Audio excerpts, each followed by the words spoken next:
Brother, यहाँ पे हमारा माइक खराब हो गया और पब्लिक मीटिंग करना मुश्किल है। जी बिल्कुल ठीक बात है। तो मैंने सोचा कि हम थोड़ा यूपी के बारे में बातचीत कर लें और आप अपना पर्सपेक्टिव हमें बताइए, हम आपको अपना पर्सपेक्टिव बताते हैं, थोड़ी डिस्कशन करते हैं। और ठीक बात है, ठीक बात है। मैं समझता हूँ कि जब माइक खराब हो गया हम दोनों बात करेंगे, वो रिकॉर्ड होकर के जाएगी तो लोग बेहतर और अच्छा समझेंगे और अच्छा रिजल्ट आएगा। और क्योंकि सोशल मीडिया से वेल कनेक्टेड है तो सब लोगों को जानकारी मिल जाएगी कि हम और आप क्या बोल रहे हैं। यूपी जो 80 सीटें ले रहा है, इसमें 79 सीटें समाजवादी पार्टी, कांग्रेस, इंडिया गठबंधन जीत रहा है। एक जो क्यूटो है उसमें हम और आप लड़ाई में हैं। और इस बार क्यूटो नाम कैसे जापान वाला ही है? ये क्यूटो क्योंकि जो प्रधान सांसद हैं उन्हें सपना दिखाया था काशी के लोगों को कि दुनिया की सबसे बेहतर सिटी बनेगी क्यूटो। तो क्यूटो बनी नहीं बनी काशी के लोग ये तय करेंगे और फिर वोट डालेंगे। तो इस बार मन मर्जी नहीं चलनी है, मन की बात नहीं चलेगी, हमारे आपकी बात और 140 करोड़ लोगों की बात और संविधान की बात होगी। और आपने देखा, हम सब ने देखा कि यूपी को नरेंद्र मोदी जी ने बेरोजगारी का सेंटर बना दिया और इतनी बेरोजगारी की है।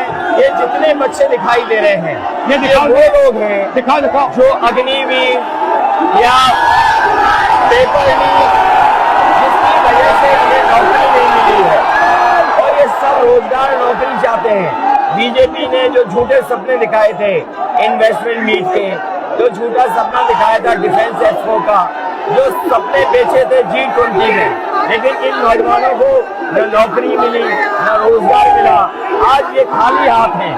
तो इसलिए हमें और आप मिल के जो आपने कहा, जो इंडिया गठबंधन कह रहा है कि 30 लाख बच्चों को नौकरी दी जाएगी, उस दिशा में हम लोग काम करेंगे। और पहली नौकरी पक्की स्कीम जिसके माध्यम से हर ग्रेजुएट को नौकरी का अधिकार, बेहतरीन ट्रेनिंग और बैंक अकाउंट में 1 लाख रुपए साल के। आपने नोट किया कि मोदी जी खटाखट बोलने शुरू कर दिए। ये आपके खटाखट के बाद वो रटारट खटाखट कर रहे हैं।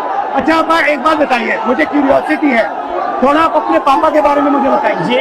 मुलायम सिंह यादव जी के बारे में बताइए। आपने उनसे क्या सीखा?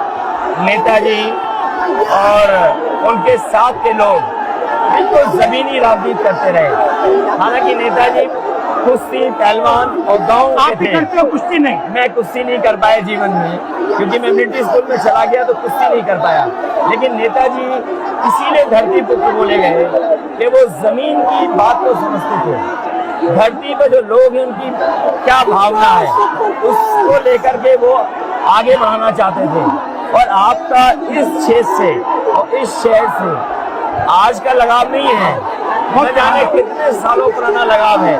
जो इमोशनल कनेक्ट आपका इस शहर और शहर से है वो शायद और किसी राजनीतिक परिवार का नहीं होगा। तो नेताजी से उनका हार्डवर्क और अपने लक्ष्य के लिए लगातार काम करते रहना, जो गैर बराबरी की लड़ाई डॉक्टर राम मनोहर लोहिया यहीं लड़े थे। हालांकि हमारी आपकी विचारधारा की यहाँ टकराव रहा, लेकिन हमारे व्यक्तिगत या जो सिद्धांत में कभी समझौता नहीं हुआ। सिद्धांत को लेकर के हमने आपके साथ खड़े हुए और कई बार खड़े हुए, और आपकी भी पार्टी सिद्धांत से बहुत करीब रही समाजवादियों के। बट मुझे लगता है कि अब एक नई तरीके की पार्टनरशिप बन रही है, क्योंकि जो इस बार हमारा कोऑपरेशन है, शायद पहले ऐसा कोऑपरेशन नहीं हुआ। मतलब बिल्कुल सब जुड़ गए। सबसे अच्छा ये है कि जितना उन्होंने कहा 2 लड़कों की जोड़ी, उतना युवा आपसे, हमसे, इंडिया गठबंधन से और जुड़ गया। तो ये नेचुरल अलायंस है, और नेचुरल अलायंस इसलिए लोग महसूस कर रहे हैं कि वो चाहते हैं कि नौकरी और रोजगार मिले, नौकरी और रोजगार मिले। तो ये बड़ी भावना है कि हमसे आपसे ये यूथ कनेक्ट कर रहा है। सबसे बड़ी बात, महंगाई की चोट सबसे ज्यादा इन लड़कों को लगती है। हमारी थिंकिंग है और आपकी भी है कि ये जो 22-25 लोगों को नरेंद्र मोदी जी ने पूरा का पूरा धन पकड़ा है, उसको ठीक करने के लिए जो हमारे युवा हैं, माताएं बहनें हैं, उनको डायरेक्ट बैंक अकाउंट में पैसा देना।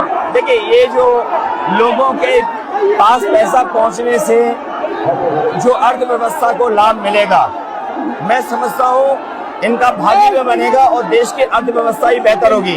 ये जरूरी स्कीम है कि इनके अकाउंट में पैसा पहुंचे, जिससे थोड़ा बहुत जीवन स्तर इनका भी अच्छा हो। नरेंद्र मोदी जी डिबेट से क्यों डरते हैं? क्योंकि वो सच का सामना नहीं करना चाहते, पूरा उनका झूठ का गुब्बारा है। वो बीजेपी और बीजेपी के लोग मन मर्जी से चलते हैं, अपनी मर्जी से चलते हैं और उनको लगता है कि डिस्कशन की कोई जरूरत नहीं है, क्योंकि वो सब कुछ जानते हैं। डेमोक्रेसी में जितना डिस्कशन होगा, जितने विचार एक दूसरे को हम सुनेंगे और एक दूसरे पे भरोसा करेंगे, उतना हमारा लोकतंत्र मजबूत होगा। ये बीजेपी के लोगों ने न केवल हमारी जान को खतरा पैदा किया है, बल्कि लोकतंत्र को भी और संविधान को भी खतरा पैदा कर रहे हैं। और इसका नतीजा दिख रहा है कि चाइना हमारी जमीन के अंदर आ गया, ये बेरोजगारी बढ़ती जा रही है, जो प्रोडक्शन होता है वो नहीं हो रहा है, और पूरा का पूरा एक्सटॉर्शन, ईडी, सीबीआई, ये लोग मतलब एक्सटॉर्ट कर रहे हैं। कई बार सुनने को मिल रहा है और सरकार स्वीकार नहीं कर रही है, लद्दाख की हमारी सीमाएं सुरक्षित हो गई और अरुणाचल के आसपास या सीमा जो चीन से छू रही है वो बहुत असुरक्षित है। तो चीन से जहां हमारा सीमाओं का खतरा है, वहीं चीन से हमारे बाजार को भी खतरा है। तो कहीं ना कहीं हम लोगों को अपनी मैन्युफैक्चरिंग इकोनॉमी और मैन्युफैक्चरिंग इकोनॉमी को बढ़ावा देना पड़ेगा। और ये जो स्कीम्स है, पहली नौकरी पक्की और महालक्ष्मी, ये मैन्युफैक्चरिंग सिस्टम को, इकोनॉमिक सिस्टम को जंप स्टार्ट करने के तरीके हैं। ये बहुत अच्छा जंप स्टार्ट होगा। इसको अगर फोकस होकर के IIT, पॉलिटेक्निक, इंजीनियरिंग कॉलेजेस को, इन सबको इकोसिस्टम में ला करके मैं समझता हूँ युवा नौजवानों को अच्छी नौकरी और रोजगार मिल पाएगा। और हमारा लक्ष्य है कि सब, हर जात को भागीदारी मिले, स्पेस मिले, हर इंस्टीट्यूशन में, बिजनेस में, एजुकेशन के सिस्टम में। तो वो हमारा, हम दोनों का लक्ष्य है। बिल्कुल। और क्योंकि जो बात सभी दल कहते थे, आज इंडिया गठबंधन कांग्रेस भी कह रही है कि सामाजिक न्याय जरूरी है, जाति जनगणना जरूरी है। देश के लिए ये बड़ी चीज है। जो दुनिया में अमेरिका है, यूरोप है, अपने उन लोगों के लिए जो पीछे छूट जाते हैं, उनके लिए कुछ काम करते हैं। तो हमारा जो देश जाति के आधार पर पिछड़ा है, तो इसको आगे बढ़ाने के लिए ये बड़ी भूमिका होगी इस बार। बहुत अच्छा लगा, अच्छी मीटिंग, बहुत अच्छा रहा, बहुत अच्छी मीटिंग है। मुझे लगता है कि ये यूनिक मीटिंग है क्या।